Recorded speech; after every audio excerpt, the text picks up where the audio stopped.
General waste. General waste. General waste. Hello. Hello, fancy seeing you here. That's crazy. It's like we are friends. Okay, right. I have a lot of notes on this, Excellent. but I also have a lot of things that I haven't written down that I am anxious that I'm going to forget. Okay. So there's a million things to get through in this film. I don't even know where to begin. I think where we'll start with, right, is because I think we're going to get sidetracked pretty heavily by talking about the historical accuracy of this film for a number of reasons. Namely due to the historical accuracy itself and its importance, but also the issues surrounding this particular film and how it does affect the main plot. Like, I'd like to talk about the film in a way that it's like ignoring the historical context as much as you can. We're just gonna review the film as a piece of art in and of itself, Yeah, just imagine like that. detached from. Imagine Yeah. that you've never you don't know anything about Napoleon. You're never gonna know anything about Napoleon. This is No. all the information you're going to get, and you're judging it solely based on the movie and how entertaining it was and how engaging it was. Mm. Not very. That's the answer. Yeah. Well, I would say I was certainly. I don't know if entertained is the right word because there's something positive about that. Like, but I wasn't bored. Let's But it start isn't good. with an actual positive that I thought was really great about this movie, which were the battle sequences. I think the thing to really comment on those battle sequences is scale. That's like the thing that comes to mind. Like you said, it's like, it's not seen since like Lord of the Rings, and that's like CGI stuff where people are being duplicated, and Yeah, or Game of Thrones, and it's like just this. You see walls of cavalry, and you see all of the British getting into their formations, or yeah, it's just incredible. I agree with that. and there clearly is some CGI duplication, but you can't tell. Like, that wall Hmm. of cavalry looks real when you see it in that Mm. Russia fight. And I don't think I've seen battle sequences that good, maybe ever, because they've never looked that realistic, and the scale has never been that enormous. And Hmm. it's also meant to be representing a real world human fight. These are meant to represent nation states we Yeah. recognize rather than just, millions of orcs and whatever. Yeah, I think it's a really interesting time in terms of warfare because you have this crossing over where we have a lot of modern technology in terms of firearms, but we're still mostly Mm. operating on the medieval notion of when you go into a battle, it's a pitched battle, and your whole objective isn't to occupy land and all of this stuff, which is what it's like now, where you have front lines. It's to destroy your enemy's capability of making war so that they sue for peace.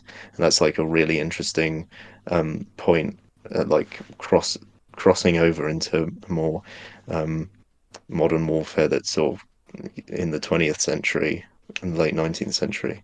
The way that those sequences are shot as well is absolutely breathtaking, especially when you like the colors in there's an ice fight. I suppose is the best way of describing it. A Hmm. battle sequence that takes place on an ice lake, and it just looks incredible. The blues and the whites and it's a muted color palette, but it's so vibrant. The banners streaming and Yeah, all of the uniforms look incredible. I think that's all of the good stuff out of the way. Really. Um, Yeah, probably. so ignoring context, this is a film about a guy called Napoleon. Who's he, you might be wondering? Um, and that's a really great question, because if you go into this with Napoleon being a mystery to you, you will come out of this movie with Napoleon being a mystery to you. Absolutely. Like what do we know about him at all? We don't know really apart from like him being a We pervert don't know where he came from. and an oaf. We don't know what he We likes. we don't know his motivations. We don't know his ambition even. Like we see him become emperor, but it's like what's this fueled by? Like what's driving him on apart from like this thing with Josephine, little things are mentioned like oh, our mother's ambition when he talks to Laris Strong, who's Yeah, there. who's Um, meant to be his brother. but yeah, but like it's never there's like hardly there's no relationships between characters, as ironic as that is when like the big thing in here is Josephine and Napoleon. Yeah. There's just there are no relationships developed, and there really aren't any characters either. Yeah, I mean, like the Um, only thing we really do know about Napoleon in this film is his name, the fact mm, that he wants an heir, he wants a child, and yeah, he likes sex, and he's pretty good at war when he has to be good at war, but sometimes he's yeah. bad at war. That's Uh, it. There really isn't. It's yeah, not like a story about how he rose to prominence. Like, cause if you look at the trailer, it says things like thug, warrior, lover, which gives you an idea of yeah. like, oh, we're going to look at this man and we're going to look at all the different aspects of his life. But you don't. Yeah, he came from nothing, he conquered everything, as the poster Yeah, displays. but we don't see where And he came from. no, And I mean, we see him do the fights. I guess that's conquering. But by the end of the film, he dies. He didn't really conquer that much by that time because he'd been exiled to a rock. So, what exactly is the story that we're trying to tell here?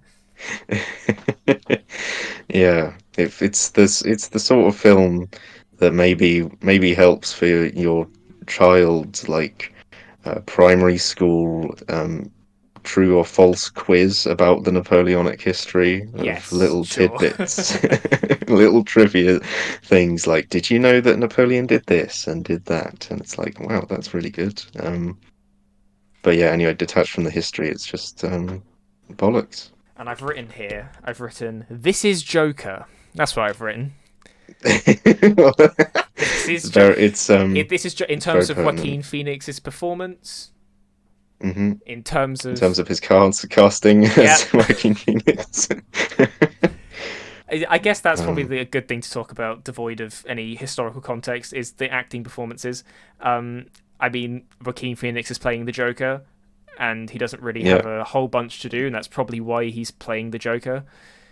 yeah. Vanessa Kirby's great, but again, it doesn't seem like this script had really anything for these actors to do, so they're doing a lot with a little, and it really Mm, shows. mm, Because even though those actors are really selling the roles and really selling the emotions, the actual content of the relationships aren't there. no. I also found that narratively it was hard to follow, in that if we're supposed to be documenting the rise of this man in France, we need to show clearly the stages of his life and the level of his Yeah. success. But And a little bit of the situation that allows for him to rise, yes, because we absolutely. don't know we don't know the political situations. All we know is that um, is it after he comes back from Egypt, he goes to Paris and is like, I've found France to be this, that, and the other, and it's like we haven't been shown that it's any different from at the beginning of the movie. We're not told about the political situation, the structure of the government. Um, Not that you have to go into much detail about any of that, but you just a little gist, just something. But we don't. It's just Well, like you yeah, I have mean, to it's yeah, accept a series of things that happen. it's not just about the man, right? And it's about we have to understand the setting. You can't just tell a story about like a man in a forest and then not tell me anything about the forest. Just that he he did some hunting and he did some fires. Like, why is he in the forest? How does he escape the And forest? suddenly he's king of the Yeah, world. exactly. It's weird. They sort of try to do the setting, but they also don't, because they Hmm. they show you figures like Robespierre, Yeah, and and Marie Antoinette, and exactly, yeah. But I mean, it starts in the yeah, French Revolution, which is a bit strange given that this is a film called Napoleon, and a lot of things happened to him before then. Okay, so this is very mm, hard to talk about this film without getting into the historical yeah, inaccuracies of it. yeah, Mainly because the history is more interesting than the actual movie, which is absolutely. incredible.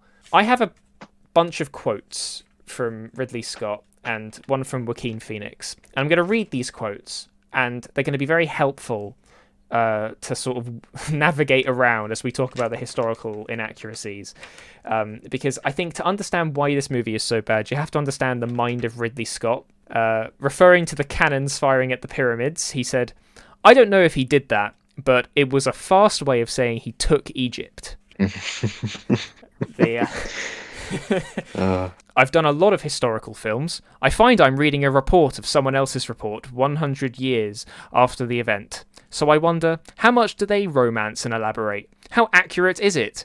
It always amuses me when a critic says to me, "This didn't happen in Jerusalem."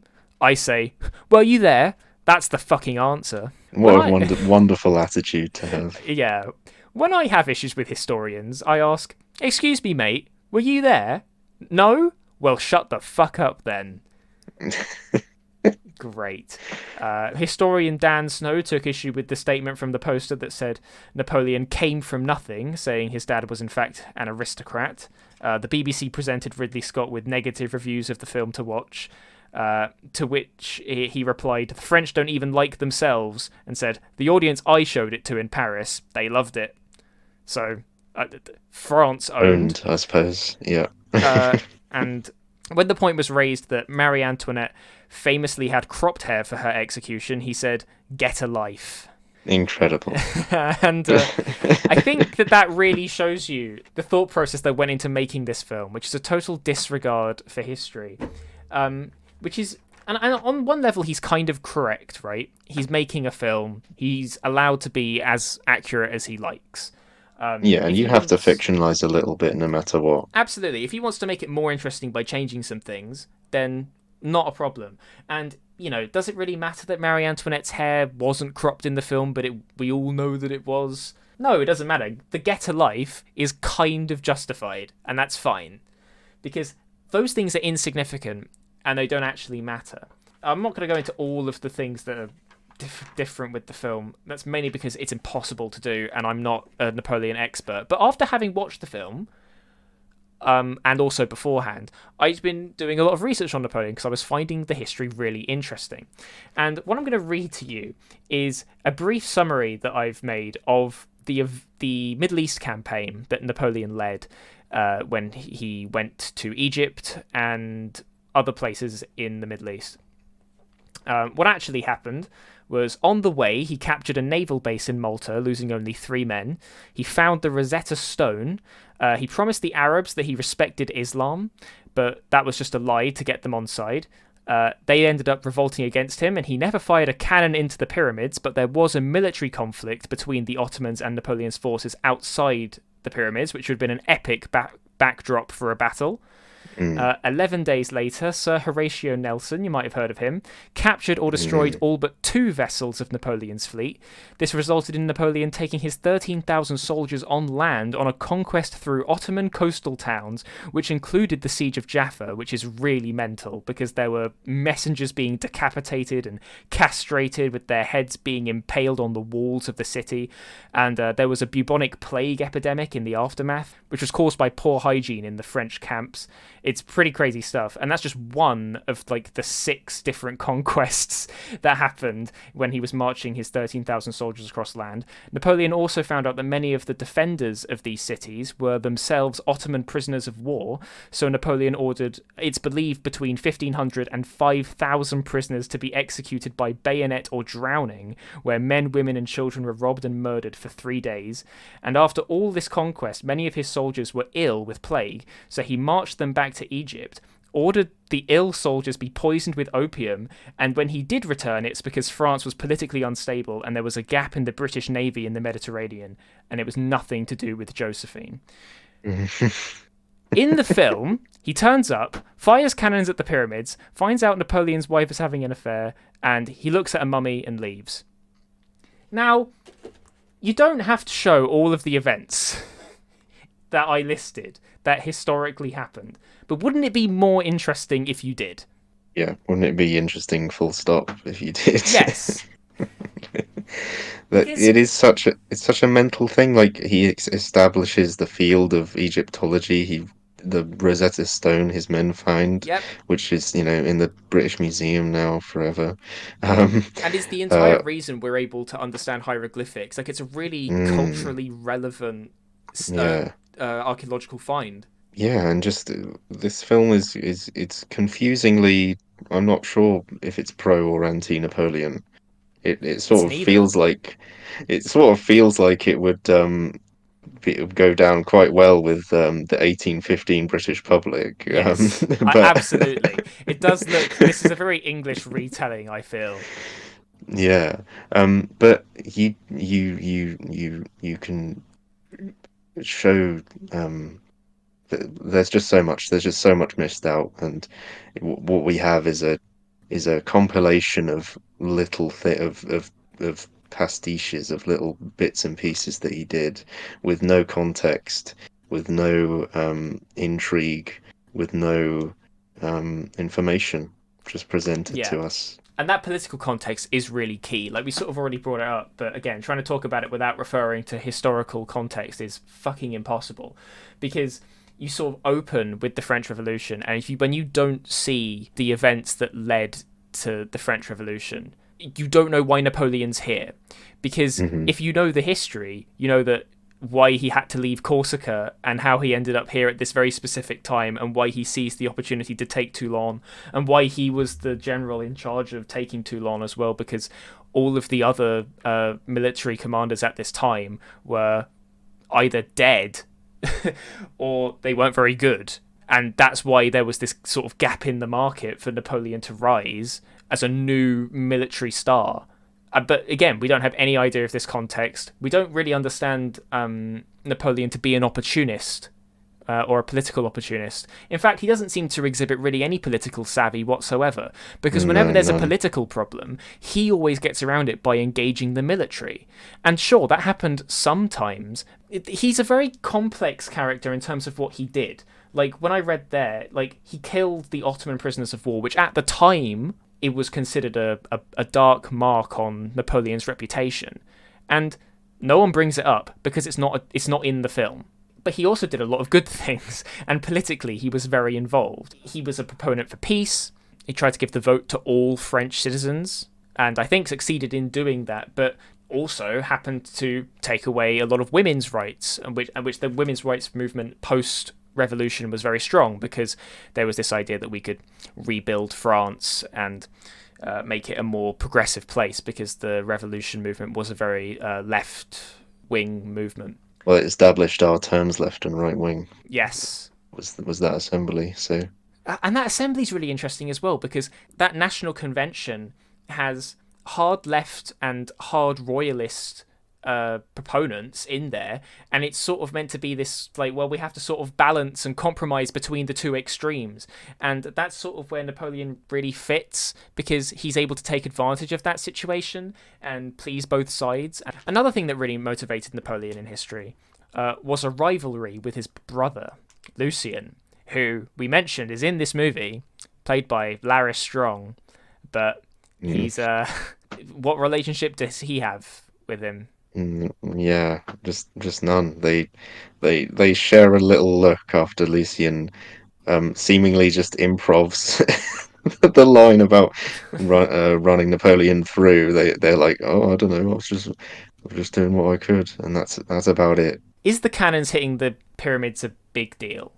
No. Like, I think it's on the same level as Marie Antoinette having her hair cropped or not, but ultimately it's symptomatic of a larger problem with the coverage of the Egypt campaign and the campaign in the Middle East, which is that it's not accurate, but not because it's telling a better story. So Ridley Scott would be justified in changing these things if he was like, well, you historians don't know if this was the truth, but this is my reading of history. I think Napoleon, right, was X, Y, and Z, and I'm going to change events in my film to better represent that interpretation of Napoleon. But we've already said there isn't an interpretation of Napoleon in this film. No, to the point where Joaquin Phoenix, what did he say? Like, I can't see the Yeah, character in Joaquin in the Phoenix script, said it's an which experience is told through Ridley's eyes, adding, if you want to really understand Napoleon, then you should do your own studying and reading. which is just it's exactly what you want to hear from a biopic. That is exactly the point, right? It's a biopic about the man's life, but Ridley Scott is more interested in the battles and seemingly these events in history that happened. He's not really interested in the in-between bits and the politics of France. He's very And the interested, psychology and yeah, exactly, yeah. and making these big battles, which are incredible, epic pieces of scale.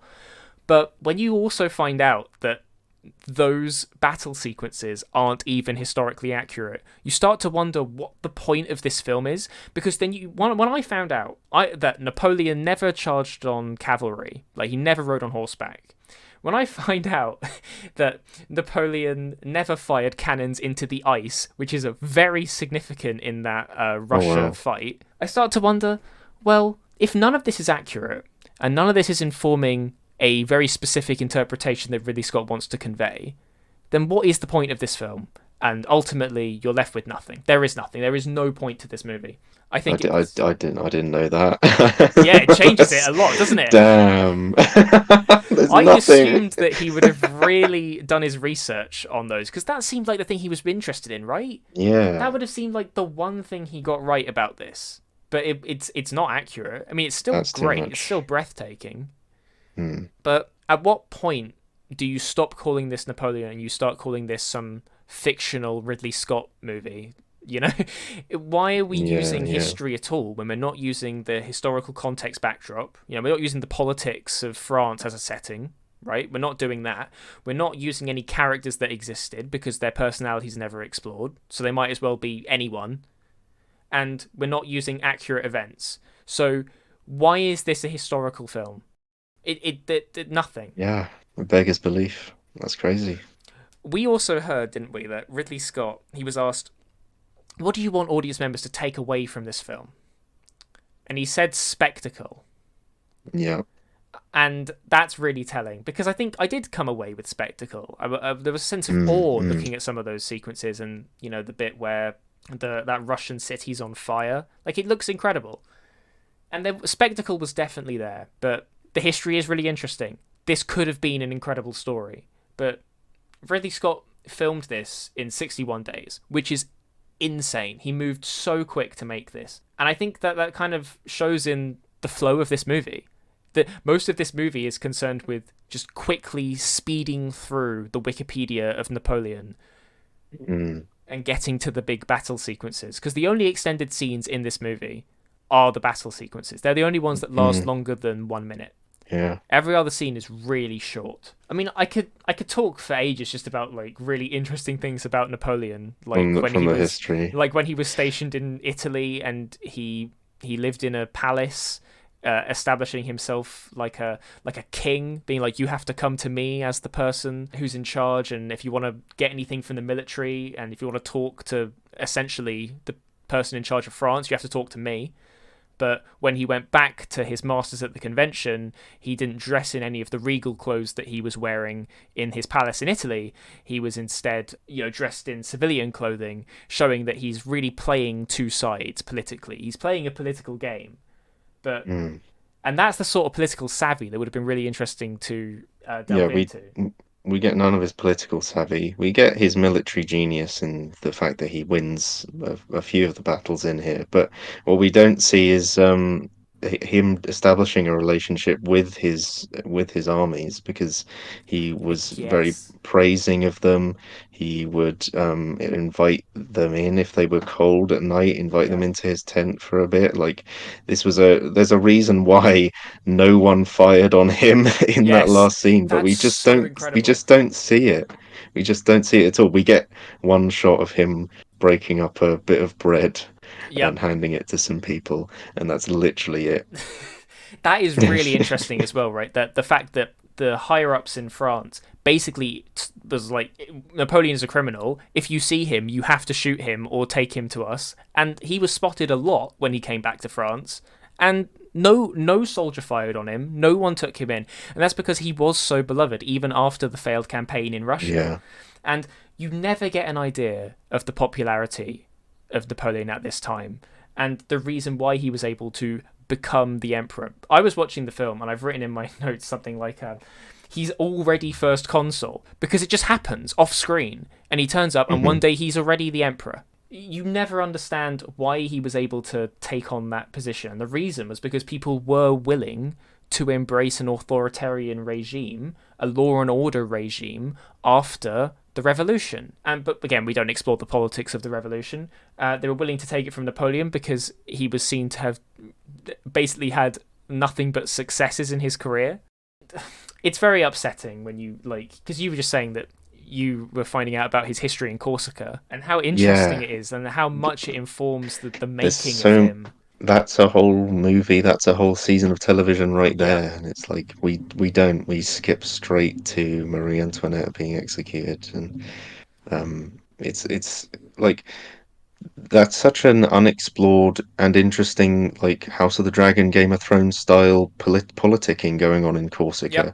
Like it's, you know, a lot of people, um British people at least, like, don't appreciate the history of the continent, and the fact that Corsica was, you know, like part of an Italian, like, Genoa, or whichever one, and then it becomes independent. It was one of the first Enlightenment, like, republics of the 18th century, and you have you know, Pasquale Paoli, or Paoli, who's not too sure, but, like, I know that he was, you know, a Corsican nationalist, and Napoleon really liked him. But you know, the Bonapartes sided with the French, or at least collaborated with them and turned over to them. Paoli was in exile in Britain, and then you have this Anglo Corsican kingdom that's about for a little bit, and that's just not in here, and that's like such a like the first, like, 20 years, 18 years of Napoleon's life is just absent. Yeah, and when it says he came from nothing, you would expect to see the origins of Napoleon, and the fact that Napoleon went to see Paoli and Paoli just rejected him because he's like, well, you're a Bonaparte, and I don't trust you guys. It's like not even anything he did, stuff his parents did, and that's where. Also, the stuff where he went to boarding school and was mocked because of his thick Corsican accent. He's always had this. He's always been seen himself as an outsider, which is why he's not bound by the regular rules that everyone else thinks that they have to abide by. To think that when he was at that boarding school, Corsica became so important to him because even though he wasn't there, he was being mocked because he was from there. So all of a sudden it's like, well, if I was back in Corsica, then life would be easier. I'd be accepted. People wouldn't make fun of my accent. And then he goes back and tries to meet his hero, Paoli, and he says, well, no, actually, for something he hasn't even done. I mean, he eventually has to leave Corsica because he's essentially kicked out. It's very interesting that the reason that he's able to be such an opportunist and he's not really got this fear of failure, and the reason that he thinks of himself as a great person is because of all of these things that happened to him, where he was kicked out, where he was bullied. It's like it's an enormous inferiority complex, and he overcompensated in the biggest way, which is becoming Emperor of France. Like, any explanation of a motivation would be something. It'd be more than anything we have in this film. And I want to talk a little bit about the characterization of Napoleon in this, because we sort of mentioned that he's who is he? We don't know. We don't actually find out. But there are some things that he does do, and things that people laughed at in the cinema as well, which I thought was interesting. I didn't think that people were meant to be laughing at this. I think if Ridley Scott was in the room, he'd be like, why are you laughing at that? But all the scenes where Napoleon has sex, people laughed at, because Napoleon, despite saying lover in the trailer, he's certainly not a lover or a romantic in this. I mean, we hear his letters narrated, right? But at no point do we ever see him engage romantically with Vanessa Kirby. What's her name? Joséphine. I just went for the actress's name there. He doesn't woo her. He just stands there and says, this is my uniform. I'm looking at you. And then she's also weird because she's like, oh, if I show you my vagina, then you'll just, that's it. That's how this works in the 19th century. No, it was stupid. And then when they do have sex, he just has like mad rabbit sex, and it's so impersonal. And apparently he did have an aversion to sex from a very young age because, like many young men at that time, he lost his virginity in a brothel, and even when he was away with his men, obviously all the French soldiers would be going to brothels basically as often as they could, but he actually didn't. He went very rarely, and he sort of saw it as a disgusting, filthy action that he was above, because again he has this sort of weird ego of him being this great man destined for greatness, up there with the likes of Caesar already. He's a great man in the making.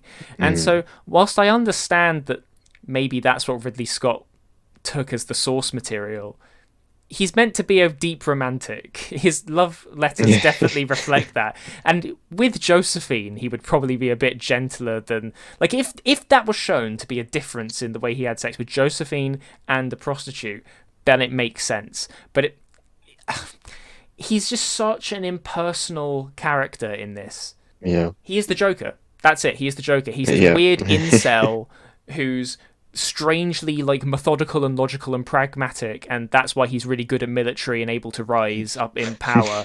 But again, like as soon as he has to talk to anyone, he comes across like this weird socially awkward guy, and it's like if he was socially awkward, he definitely had an ego.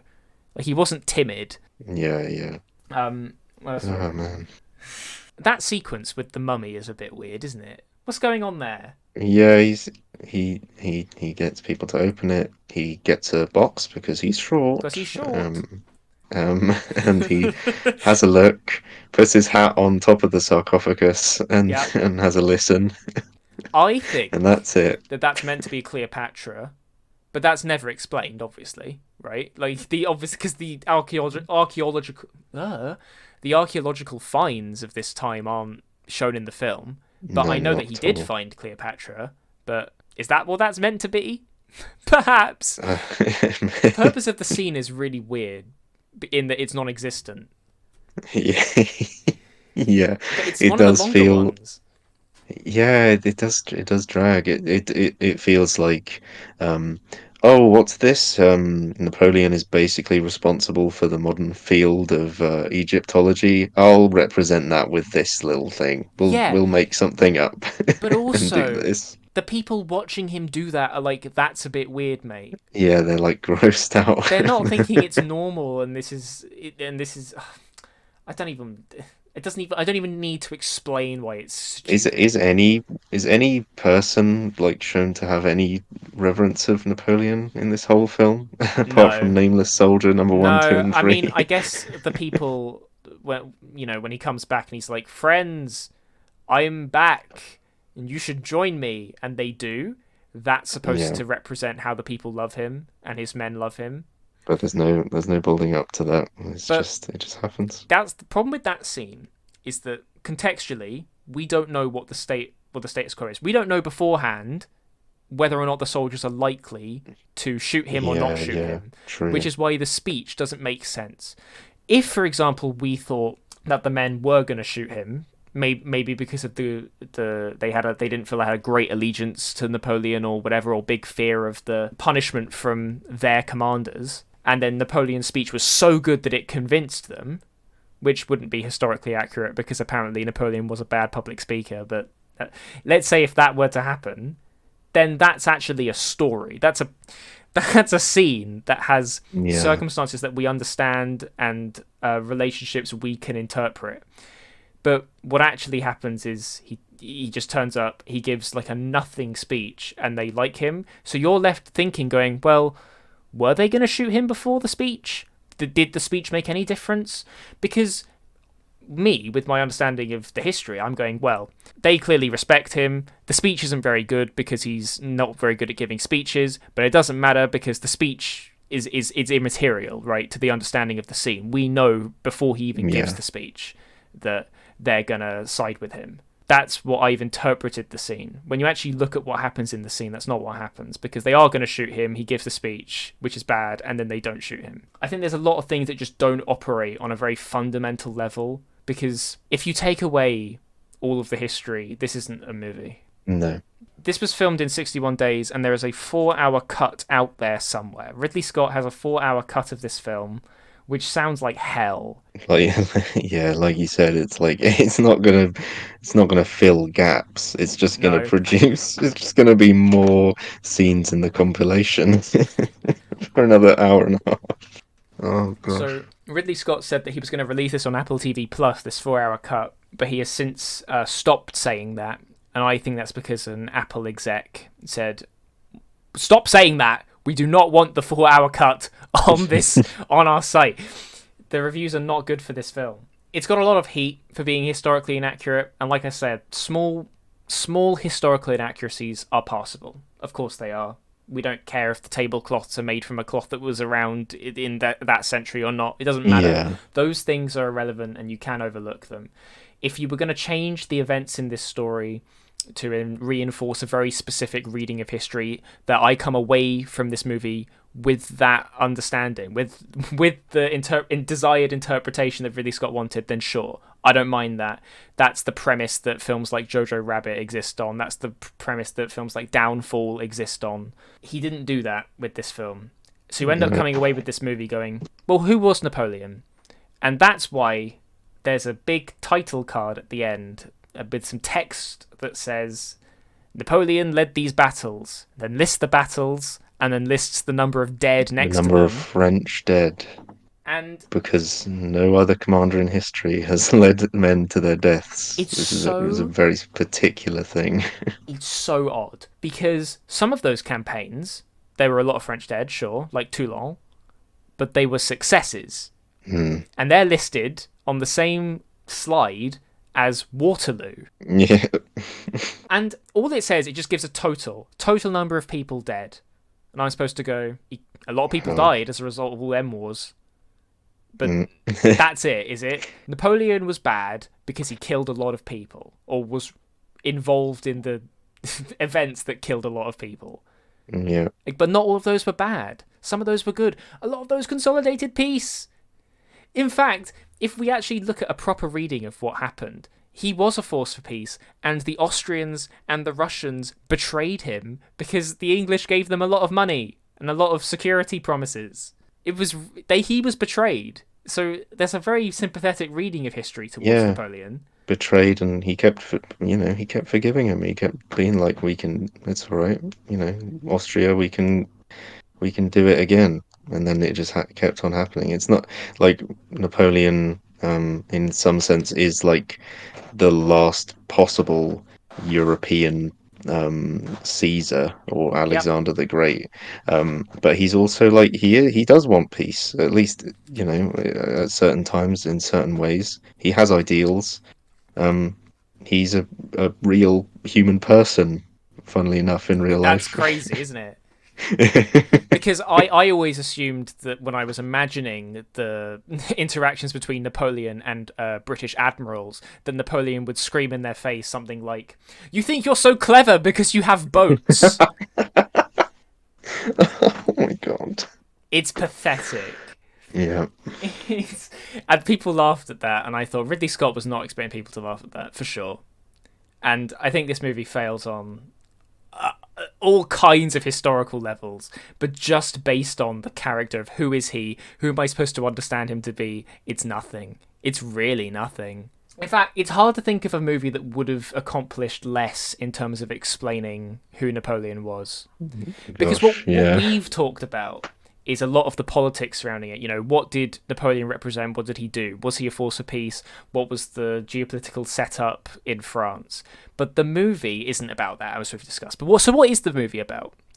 Well, it's about Napoleon trying to have a child. He's trying to get an heir, and it's about his relationship with Joséphine. That's kind of interesting, I suppose. But that relationship isn't even that well defined. No.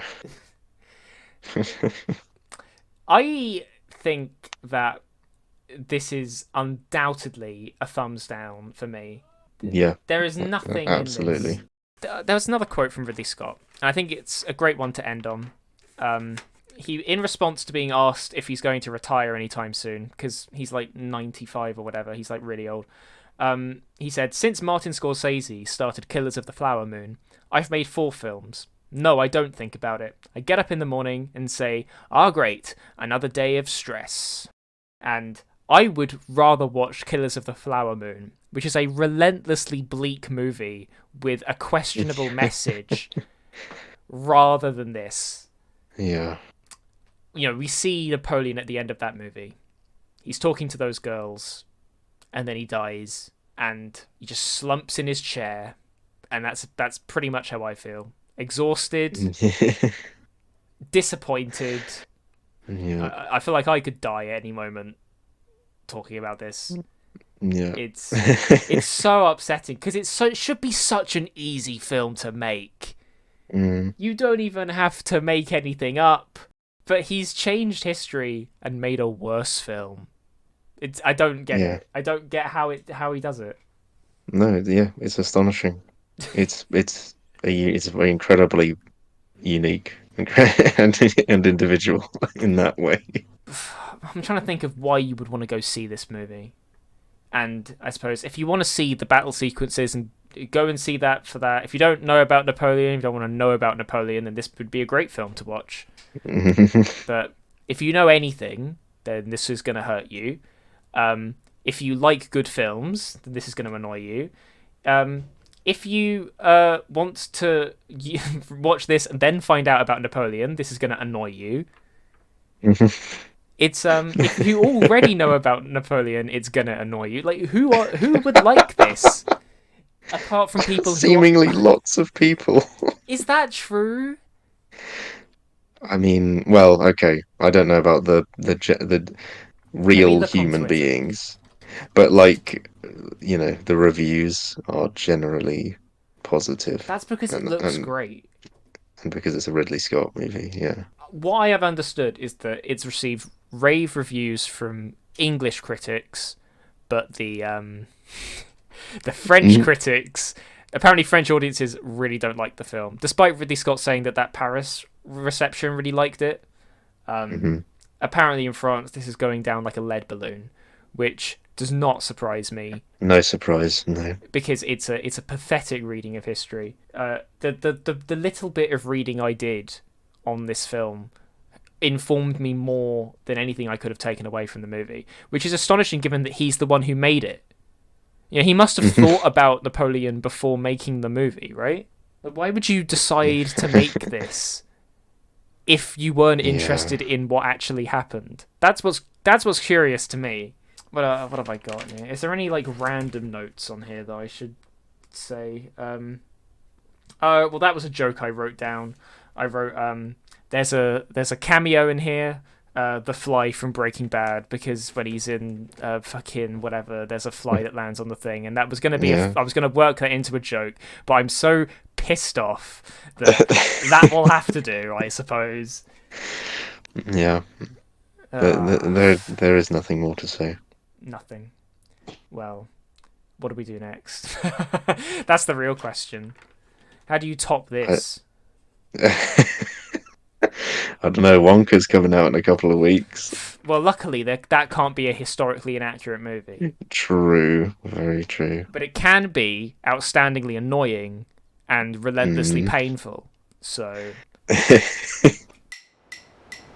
General waste. General waste. General waste.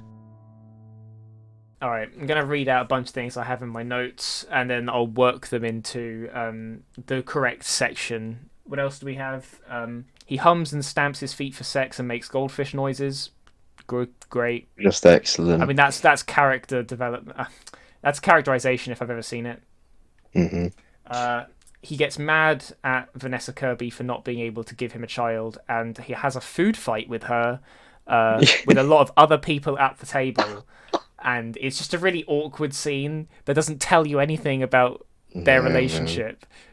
It almost certainly didn't happen, and it's just confusing. I've written, he does look like him. That's a positive. He does look like him. I think that Joaquin Phoenix looks like Napoleon. Does he? Yeah, I think he does. Oh, okay. That one. Yeah. I think that looks like Joaquin Phoenix. So, all right, that's that. I guess. Fuck Napoleon.